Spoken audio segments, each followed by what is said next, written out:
Welcome to Adventures with Katie. I'm Katie McFarland, and today we're going to Hunter's Run to try our hand at quail hunting. I've never done it before, so it should be a completely and totally new experience. We're going to get behind the dogs, we're going to try to find some quail, and we're going to see what happens.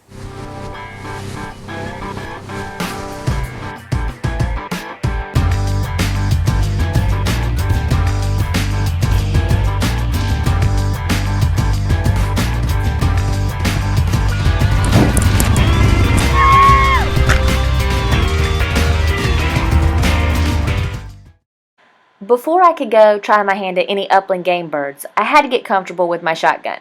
After many hours of practice and an untold number of clay pigeons, I was finally ready to quail hunt. So, if you're going to go quail hunting, there's some necessities that you'll have to have. You have to have your shotgun, your shells, good boots, a hunting vest to hold your shells, and a good dog. So today, we're going to be hunting the bobwhite quail. This little bird gets its name because of his unique whistle. The bird actually sounds like he's saying, "Bob White." So another cool thing about the bobwhite quail is you'll hear us talk about them living in coveys. A covey is a group of birds that live together and roost on the ground.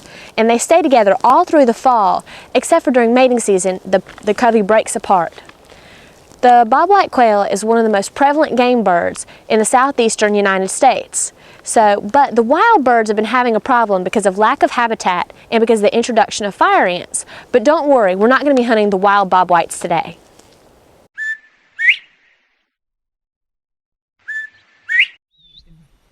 Ed sends the dogs to find the quail, and before too long, Salt, the English pointer, is already on point. She will stand there frozen, alerting us to the bird's presence until the quail is flushed or made to fly. Salt will stand there until the hunter approaches and is ready to shoot. I was so nervous walking up to the first covey. As you all know, I'm a little bit of an adrenaline junkie, but there isn't anything quite like hunting for the first time. I didn't know if I could hit the real bird, then the quail flushed and you just feel it. It is so indescribable. You're excited and proud that you can do it. So this is our first bird of the day, and we're going to get behind the pointers and see what else we can get.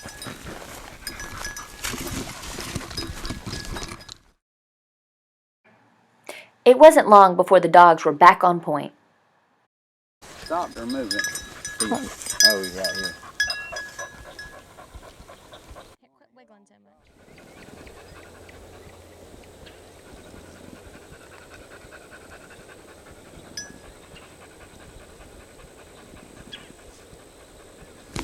I want you to get right beside that dog.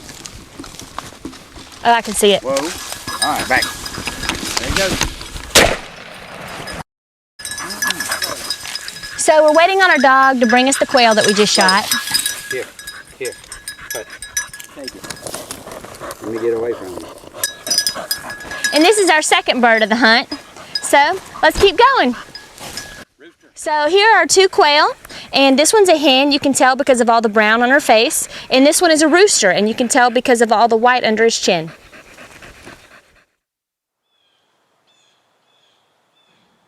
Ed sent Gus and Salt back out to try to find more quail for us. The sense of smell of these dogs is amazing. You can't believe how fast they can find a quail in the bushes. I wanted to show the view of what I was seeing, so this is what it looks like down the gun barrel as I killed my next quail. But I wasn't a success every time. Even though Gus was always right, I was not. I missed more than a few, yet he kept on pointing. The pointers have to run a lot to find the birds, so we gave them frequent water breaks in between the coveys. This gave us time for Max the Labrador Retriever to be able to show off. Sit.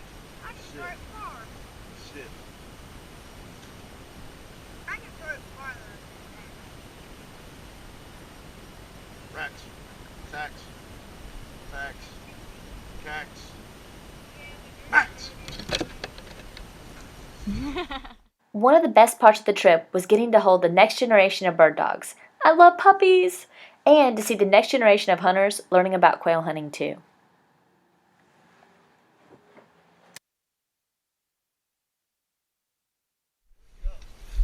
It wasn't long before I was picking it up and really getting into the quail hunting.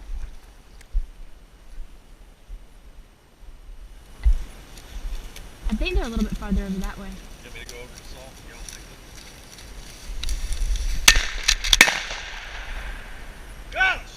Gosh! Dead bird right there. Yeah, that one. So some of my bird hunters out there might have noticed that I'm not using the typical over and under shotgun. What this means is they use a shotgun that breaks in half right here and you can load the shells. Well, mine was actually my great aunt's gun, and so it was made in 1950. It's older than both of my parents, and it's what you call a pump.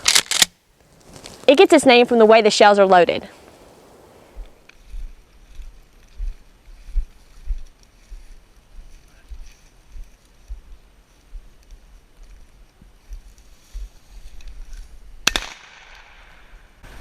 Is that me?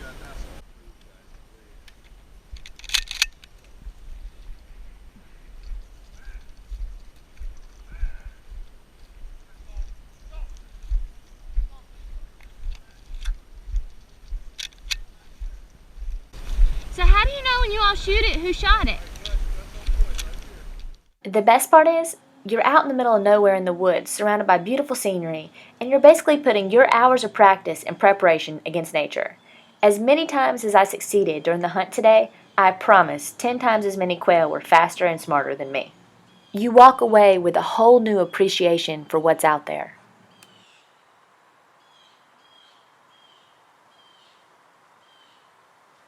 As we approached the final covey of the day, I was excited for the experience but sad it was over. One part of the trip I didn't expect is how much camaraderie there is. Don't get me wrong, I did a lot of girly woohoos when I killed a bird, but I found myself cheering them on as well. Wait.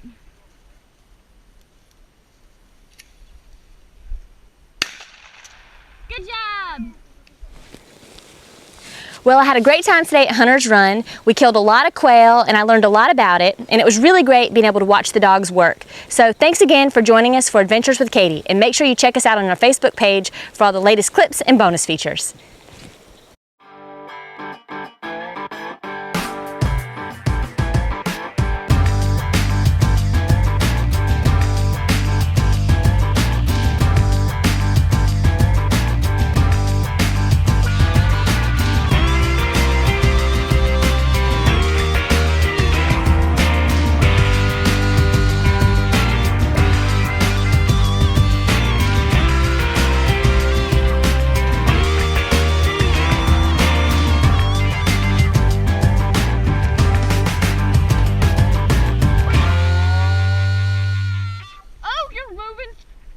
That's wrong. I gotta start over.